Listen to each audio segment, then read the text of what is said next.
I'm speaking now with Ian Prentice of Technology Metals Australia. Ian, great to see you in the Perth studio. Thank you very much. So first interview means first question is, tell us about Technology Metals Australia, please. We listed back in December 2016, so we've only been on the boards for 18 months or so.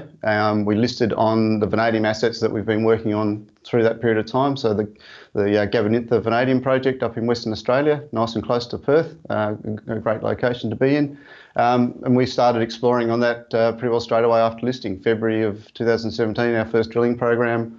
Delivered our maiden resource in June 2017, and then continued on from there and delivered a globally significant large resource in March of this year. So we've had a pretty quick progression through the development phases of our project. And Ian, you've just announced a pre-feasibility study. Congratulations on that milestone. It does value your 100% owned Gabanintha Vanadium Project as being worth over $1 billion. Can you tell us the highlights of the pre-feasibility study, some of the metrics used to determine these valuations, and a little bit more about the project? One of the little key stats that came out was yesterday when we announced this was actually 18 months to the day that we listed. So that was quite a good achievement, I think, for our team. So yeah, it's a really high detailed pre-feasibility study. With a lot of engineering and a lot of detailed metallurgical work has gone into the study.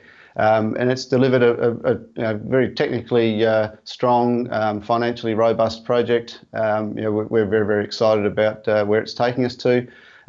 Some of the key metrics around it. The study was only based on about 21 million tonnes of our overall 120 million tonne resource, so that was our indicated resource. Very, very good conversion of that into reserve. So our maiden reserve that we also reported yesterday was 16.7 million tonnes at 0.96%. So a really great conversion from the 21 million tonnes of indicated.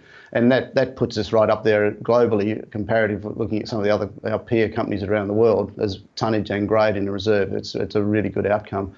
The study delivered us something that, based on about a 13,000 tonne per annum of V2O5 production rate, which again is right up there on a global scale. We'd potentially be one of the largest producers as a primary mine. That also looked at, on that 13,000 tonnes, that's over about a 13-year mine life at the moment. Obviously, we're looking at expanding that in the next stages, but that's the current mine life, around about 13 years. And operating costs are around about $4.27 a pound US. And that, again, puts us right up there as one of the lower cost producers if we get through to that stage, or when we get through to that stage. So really fantastic news. High value, relatively low risk, and a technically strong product. And you did mention there a few times, in terms of peer analysis, you're sitting pretty. So can you give us a bit more of a view, the context of the vanadium market? Where do you see yourselves sitting? What are your plans for development? Do you think that you're timing this right? Certainly, I think we've got the timing very, very well, very, very good timing. When we listed, the vanadium price was sort of around about $4 a pound. We're now sitting at $15 or $16 a pound US. So we've certainly got that timing right as far as the price appreciation, and that's driven by a structural change in the vanadium market. So China is the biggest player in the vanadium market, and as we know, across a lot of commodities, the Chinese environmental regulations that are being strictly enforced at the moment have had a big impact on vanadium, as they have on other commodities. So their supply side, their production side has been limited by these environmental regulations. On the other hand, they're also looking at increasing vanadium consumption in rebar. The biggest consumption or biggest user of vanadium at the moment is still in the steel industry, so going into construction steel for your bridges and your high-rise buildings.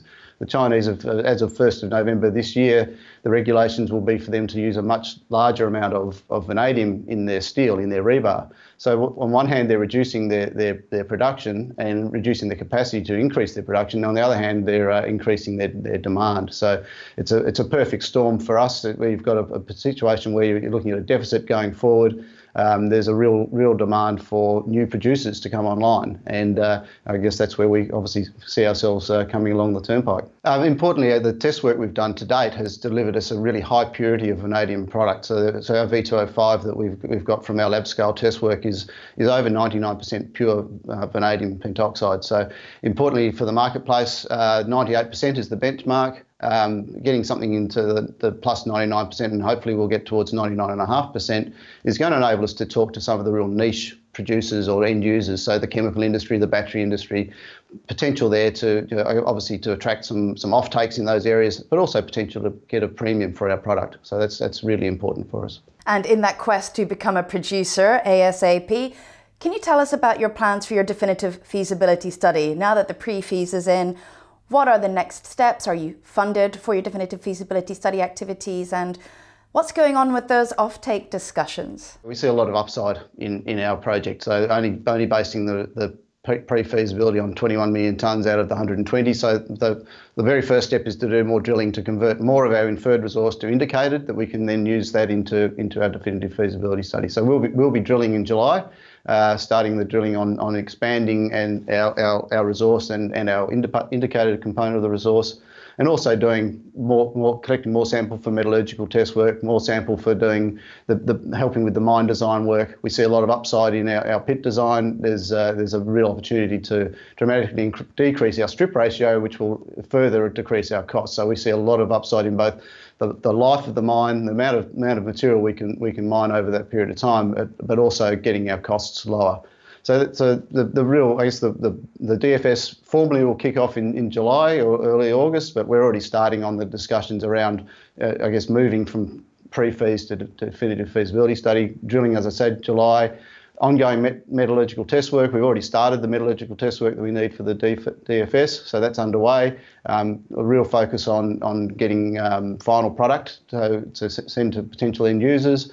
And also looking at some other commodities we have within our resource that may be I guess an additional revenue stream down the track. So they're the sort of things that we'll be doing over the next sort of 3 to 6 months. On the offtake side of things, we've been reasonably proactive, if I can use that word, in how we've been approaching the market. We recognise that a development like this is going to require a large amount of capital. So we very early on approached some of the Chinese end users, both in the vanadium redox battery area, which is a real growth part of the vanadium industry, but also in the steel sector. And we sent some initial samples to some of the end users in China back in October last year.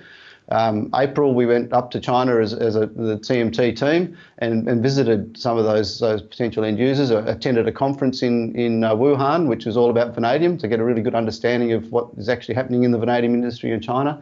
But importantly, followed up with those meetings to those potential end users and talked about where we were at, talked about the samples we'd already provided to them, and I guess progress those discussions. Now, the plan is to head back to China next week. I'm actually on a plane on Sunday, and we'll be going back up there and having those follow-up meetings, going and telling them about the results of the PFS. In April, we said we're going to deliver a PFS in June, so we're now back there at the last week of June with our PFS in our hands and talking about that. So progressing those conversations. So I guess it's really key to develop those relationships and progress towards potential off-takes and some association in helping us develop the project. Ian, you've already beautifully answered my last question for all the guests, which is what are the next key steps? So now that we know what they are, we will be staying tuned and hoping you come back to keep us in the loop.